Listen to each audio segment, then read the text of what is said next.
இலங்கையில அதுவும் நோரேலியாவுல ஒரு போதைப்பொருள் தொழிற்சாலையே நடத்தியிருக்காங்கன்னா பாருங்க. எவ்வளவு பெரிய ஆச்சரியமான விஷயங்கள்லாம், உண்மைகள் எல்லாம் இப்ப வெளிவர ஆரம்பிச்சிருக்கு. உங்களுக்கு தெரியும் இந்தோனேஷியாவுல இருந்து கைதாகி இலங்கைக்கு கொண்டு வரப்பட்ட 5 பாதாள உலக குழுவினருடைய விசாரணைகள் இப்பொழுது நடந்து வருது.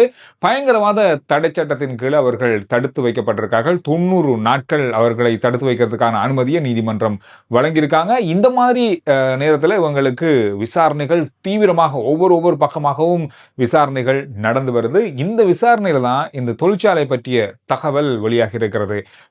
பத்மஸ்ரீ அப்படின்றவர் வந்து இதுல இந்த பாதாள உலக குழுவோடு கைதாக்கியவர். இவர் வழங்கிய தகவல் என்ன அப்படின்னு சொன்னா, 4 மில்லியன் ரூபாக்கள் முதலீடு செய்து நோரேலியாவில் ஒரு வீடை வாடகைக்கு எடுத்து அதை ஒரு போதைப்பொருள் தொழிற்சாலையாக பயன்படுத்தியிருக்கார்கள். 2000 கிலோக்களுக்கும் அதிகமான ரசாயனங்கள் இங்கு கொண்டு வரப்பட்டு அந்த தொழிற்சாலையில ஐஸ் போதைப்பொருள் தயாரிக்கப்பட்டு நாட்டுக்குள்ள விநியோகிக்கப்பட்டிருக்குன்னா பாருங்க.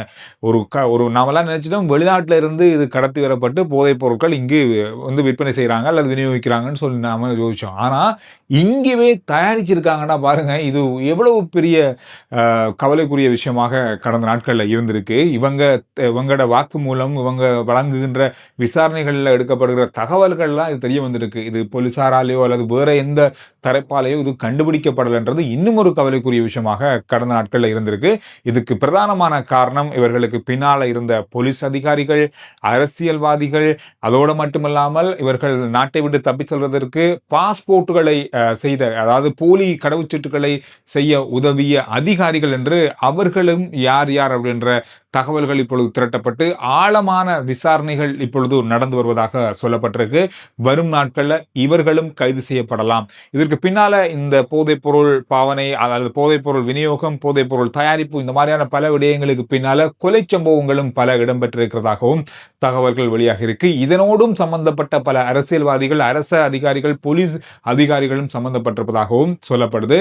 ஒரு தகவல் சும்மா பேசப்படுது. இனி வருகின்ற நாட்கள்ல இப்ப லஞ்ச ஊழல் ஆணைக்குழு அல்லது அரச நிதி துஷ்பிரயோகம் சம்பந்தமான பலதரப்பட்ட கைதுகளாக நடக்குது. ஆனா இனி கொலையோடு சம்பந்தப்பட்ட முன்னாள் அரசியல்வாதிகளும் கைதாக நிறைய வாய்ப்புகள் இருப்பதாக சொல்லப்பட்டிருக்கு.